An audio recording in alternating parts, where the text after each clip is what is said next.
Good morning, everyone. It's Tuesday, July 20th, coming to you live from Seoul. I'm Kim Mo-kyan. Before we begin, these are the stories we're following at the top of the hour. South Korea has continued to report more than 1,000 cases of COVID-19 every day for some 2 weeks. Cluster infections also continue, including hundreds of crew members from the Cheonghae Unit operating in waters near Africa. They are set to arrive back home tonight. Europe became the first region in the world to cross 50 million COVID-19 cases. Reuters says the more contagious Delta variant spurred a record surge in daily infections, adding the region is seeing 1 million new infections about every 8 days. And BTS has debuted at #1 on the Billboard's main singles chart, the Hot 100, this time with their new song Permission to Dance. The song now replaces the boy band's previous chart topper, Butter. We begin with the COVID-19 situation in South Korea as the nation reported 1,278 new cases Tuesday, staying above the 1,000 mark for some 2 weeks now. Of Tuesday's cases, all but 36 were locally transmitted. One more patient has died, bringing the death toll to 2,059. Concerns mount as cluster infections are popping across the nation, especially with new cases rising outside the capital area. Meanwhile, more than 6.6 million people have been fully vaccinated in the country. Most of the crew of South Korea's Cheonghae Unit operating in waters near Africa have been infected with COVID-19. Now, this is the biggest outbreak within a single unit of the South Korean military so far. They are set to arrive back into South Korea tonight. Our Kim Ji-an reports. South Korean military's multi-role transport and tanker aircraft carrying all 301 members of the Navy's Cheonghae Unit are heading home from Africa, where they were operating on an anti-piracy mission. They are to touch down in Seoul Airport in Seongnam late Tuesday, Korea time. The operation to retrieve the crew members was initiated following a massive outbreak of the coronavirus among the crew members. So far, a total of 247 people out of the 301 members of the Cheonghae Unit have tested positive for the virus, meaning more than 82% of the unit have been infected so far. 50 of them have tested negative, while the results of 4 members could not be confirmed. The South Korean military is closely working with local health authorities to ensure the safety of the Cheonghae Unit crew members upon their arrival, rearranging facilities for their quarantine and speedy medical treatment. Criticisms were raised for not vaccinating the crew members before their deployment in early February, which was a few weeks before South Korea has started its vaccination campaign. In response, Seoul's defense ministry said there were limitations since the vaccines that Korea is using require separate agreements when shipped abroad, and that there would have been limitations in monitoring any side effects like anaphylaxis on board the vessel operating overseas. Kim Ji-an, Arirang News. The COVID-19 tally in Europe has surpassed 50 million cases, becoming the first region in the world to cross that grim mark. A number of European countries are reimposing restriction measures, while the UK has declared an end to its lockdown. Yoon Jung-min reports. Europe became the first region in the world to cross 50 million COVID-19 cases, according to a Reuters tally on Monday. It says the more contagious Delta variant spurred a record surge in daily infections, adding that the region is seeing 1 million new infections about every 8 days. And the latest 25 million cases were added much faster than the first 25 million. Following recent spikes, a number of European countries are implementing COVID-19 restrictions again. France requires a health pass to prove immunization at a wide array of venues, while the Netherlands reimposed work-from-home guidelines. Greece will require customers at indoor restaurants, bars, and cafes to prove they have been vaccinated. The UK, however, ended its COVID-19 lockdown restrictions on Monday, calling it Freedom Day despite a recent surge in new cases. It has lifted mandatory mask wearing indoors and rules on keeping distance from each other in most places. Nightclubs also reopened. This comes even though the country recorded over 50,000 new COVID-19 cases last Friday and continues to add thousands of new daily infections. Italy is also seeing a resurgence, adding over 3,000 new cases on Sunday. This follows thousands of fans pouring out onto the streets of Rome last week to celebrate their national team winning the Euro 2020 tournament. Yoon Jung-min, Arirang News. A member of the U.S. women's gymnastics team has contracted COVID-19. It brings the number of athletes to have caught the virus in Japan to 3, a concerning figure as Tokyo Olympics don't even start until Friday. Our Choi Won-jung reports. A U.S. women's gymnastics team's member who arrived in Tokyo for a pre-tournament camp has tested positive for COVID-19. With less than a week left until the Olympic Games begin, the member, who has not been publicly identified, was tested on Monday in Narita City, 35 miles away from the east side of Tokyo. According to the city's health authorities, the player did not spend time in the city, but another team member who came into close contact has been isolating. Without those 2 athletes, other gymnastic team members were moved to the Olympic Village on Monday.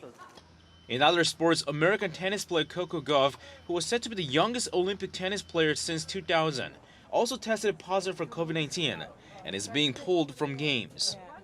The 17-year-old said on Twitter that she is disappointed that she won't be able to play in the games in Tokyo. So far, at least 3 people have tested positive for COVID-19 inside the Olympic Village. 2 players on the South African football team became the first athletes to test positive, following a staff member from the team who tested positive a day earlier. All 3 members are in isolation, along with others who came into contact with them. Meanwhile, a 30-year-old man has been arrested due to suspicion of raping a woman at Tokyo Olympic Stadium. The alleged attack occurred during the end of rehearsal of the Olympic opening ceremony last Friday. Officials said that the man has no connections with the organizing committee. One of the major corporate sponsors of the Olympics, Toyota, has decided to pull all its Olympics-related commercials. The Japanese firm said that the games have not gained the public's understanding. The firm's president, Akio Toyoda, will not join the opening ceremony this Friday, on July 23rd. Choi Won-jung, Arirang News. South Korean President Moon Jae-in has called off a trip to Tokyo for the Olympics and a potential face-to-face with Japanese Prime Minister Yoshihide Suga, after a Seoul-based Japanese diplomat made contentious comments about the South Korean leader. The 2 sides held talks, but progress was deemed insufficient and the trip was canceled. Our Kim Min-ji reports. President Moon Jae-in will not be visiting Japan on the occasion of the Tokyo Summer Olympics later this week, scrapping a potential face-to-face summit with Japanese Prime Minister Yoshihide Suga. The Blue House said on Monday the South Korea and Japan have had meaningful consultations, but that a summit is not expected to yield satisfactory achievements. The South Korean and Japanese governments held meaningful consultations on progress regarding bilateral historical issues and future-oriented cooperation, open to the possibility of a summit. Although we were able to get closer understanding in a friendly environment, we made this decision because this was not enough to warrant accomplishment at the summit and in consideration of various other issues. Although the top office didn't elaborate on what the various issues were, it is likely referring to inappropriate remarks about President Moon by a high-level Japanese diplomat based in South Korea. The deputy chief of mission at the Japanese embassy in Seoul, Hirohisa Soma, reportedly made personally insulting comments about Moon's efforts to restore bilateral ties. A senior Blue House official said that the comments were unacceptable, adding that the Japanese government will need to take appropriate follow-up measures. Japan also recently repeated its false claims to South Korea's easternmost island of Dokdo in its annual defense white paper. Ties between South Korea and Japan have been on edge over issues such as Tokyo's wartime use of forced labor and sexual slavery, as well as its export curbs on Seoul. South Korea said that it could hold a summit on the condition that momentum will be created to find a solution over the outstanding matters, with the ultimate goal of restoring relations. The Blue House says that it will continue to make efforts for dialogue with Japan during the remainder of Moon's term, saying that it regrets that there wasn't an opportunity to do so this time. It also expressed hope that Tokyo will host the Olympics safely and successfully. Kim Min-ji, Arirang News.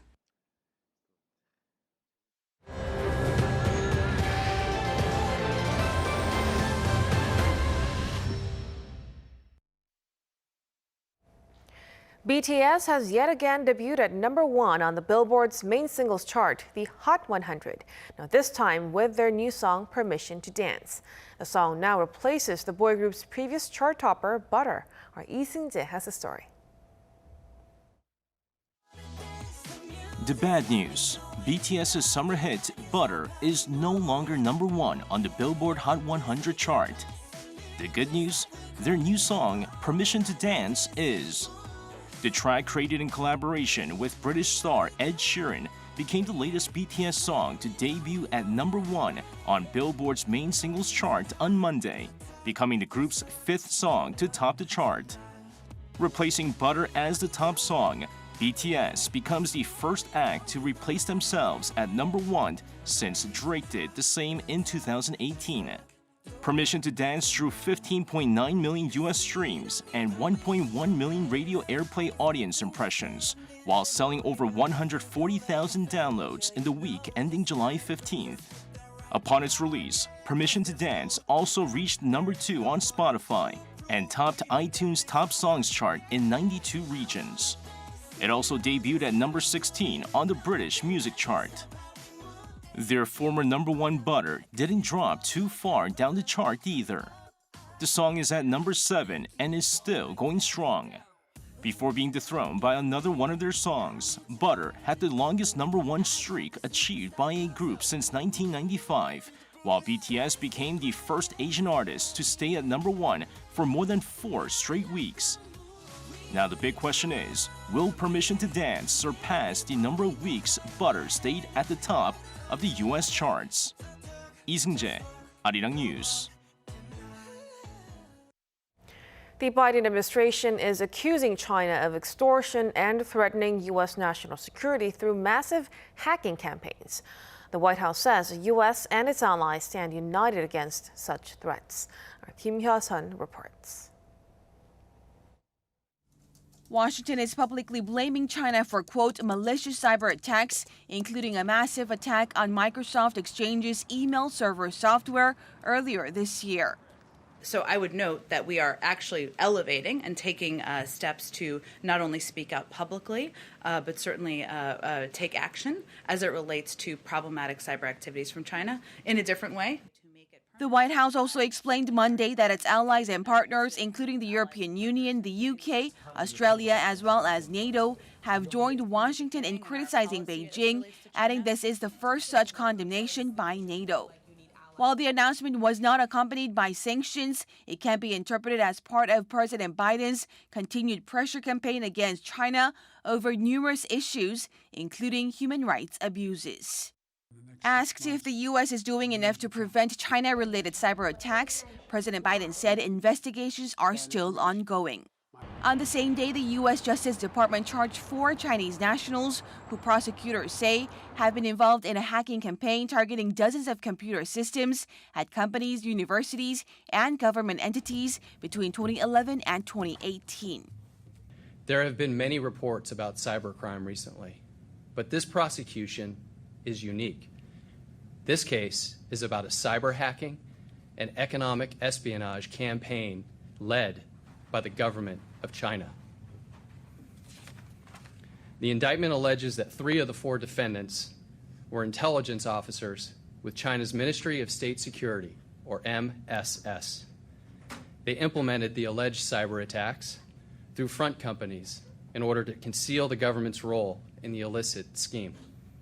The EU and Britain also accused Beijing of malicious behavior, adding that cyber hacks that targeted government institutions and key industries within the bloc could be linked to shadowy Chinese groups.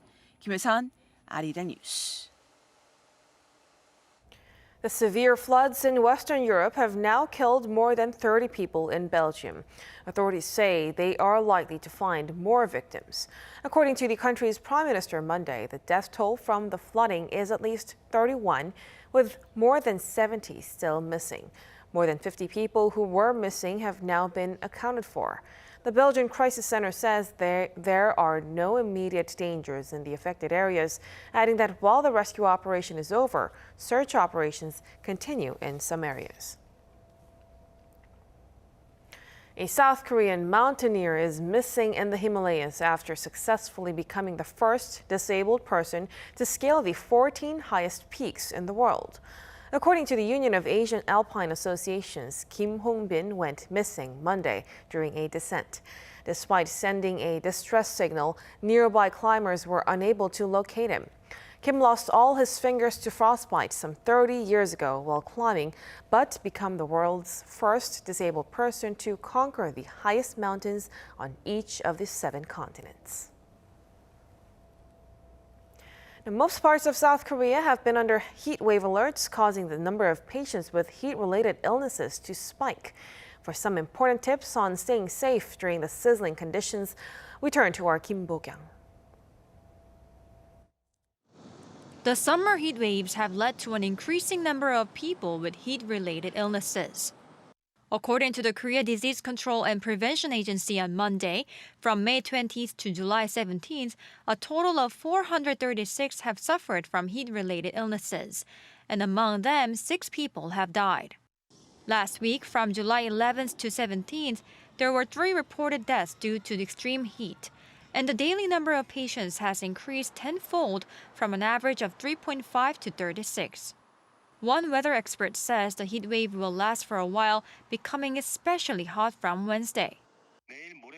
Starting Wednesday, the heat is forecast to worsen as the peninsula is affected by the development of the North Pacific anticyclone system. Though the weather forecast is subject to change, it is important to know the symptoms of illnesses and how to stay safe from the heat. Out of 436 reported heat-related illnesses, the majority were heat stroke and heat exhaustion. Symptoms of heat stroke include the body temperature going higher than 40 degrees Celsius and the skin becoming very hot and dry. The heat can also affect the central nervous system and even cause people to lose consciousness. Heat exhaustion is similar to heat strokes, but involves muscle cramps and extreme fatigue. To prevent such illnesses, people should drink water frequently even if they are not thirsty, and should stay cool by taking a shower or using hat or parasol to provide shade from the sun. Taking a rest when it is very hot is important too. If you have to work under sizzling heat, you need to cool your body from time to time. Also, sweat causes the body to lose lots of water, so hydrating yourself regularly is very important. If you have to stay outside for a long time during the heat wave, a wet towel around the neck can also help cool down the body. Kim Bo-kyung, Arirang News.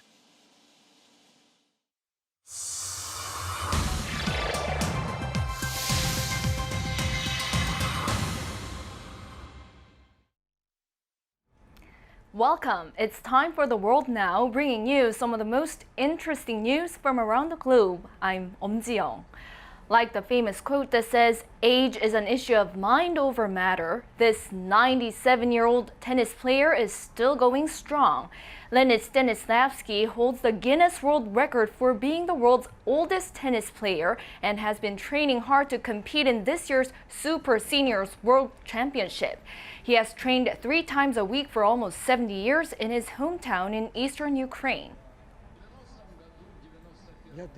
There is one more thing about tennis. You can play tennis no matter what age you are. I started to play tennis when I was 30 years old. I'm now 97 years old and keep playing. He said his ultimate goal is to live to be 100 and face Roger Federer. Imagine a world without music.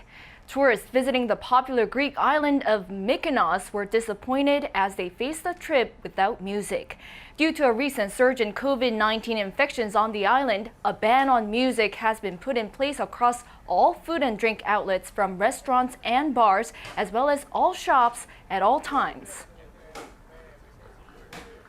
And we love Mykonos. But this year is different because no music, no Indians. I don't know exactly. Okay, it's different. On top of the music shutdown, a new overnight curfew has also been imposed where people should stay indoors between the hours of 1 a.m. and 6 a.m. every day. Despite concerns over the economy as 1 in 5 in Greece work in tourism, the measures will remain in place on the island until the end of the month. Say hello to the new wallaby who just made its debut. Brookfield Zoo near Chicago welcomed 3 new wallabies, or joeys, last year, but until now they've avoided the public's gaze. One of the joeys, Whitney, has been hand-reared because her mother required medical treatment. Whitney will soon be reunited with her mom and the rest of the wallabies in their enclosure once she has been weaned from a bottle. There are more than 270 different species of wallaby around the world, best known for their abdominal pouches.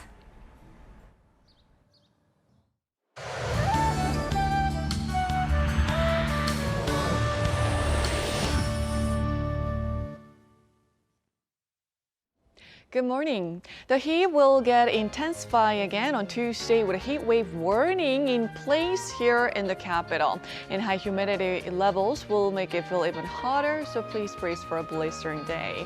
But the heat will get even worse starting tomorrow as a so-called heat dome phenomenon that has been gripping the U.S. and Canada since June is set to form over the Korean peninsula as well. It's where both the upper and lower layers of the atmosphere are hot and the heat is trapped. So we need to brace for some unbearable heat with highs above 35 degrees Celsius here in the capital for the time being. Passing rain in the central region, the Jeollado provinces, as well as Gyeongsang-Pukto province will be very welcome today, but rain-free regions will see very strong UV rays. This afternoon, highs in Seoul, Chuncheon, Daegu, and Daejeon will be heating up to 34 degrees Celsius. So let's try to take it easy and take well care of your health. That's Korea for you, and here's a look at the weather conditions around the world.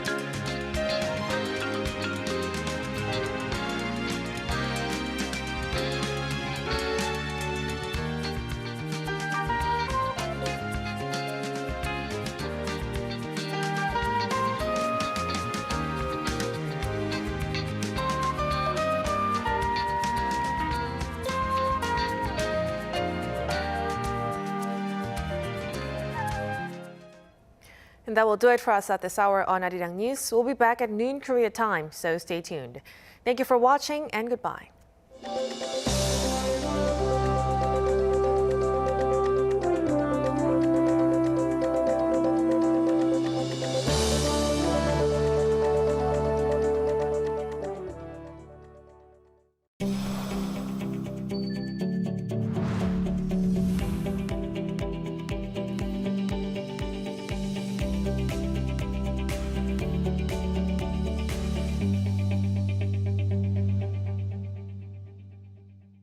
COVID-19 is spreading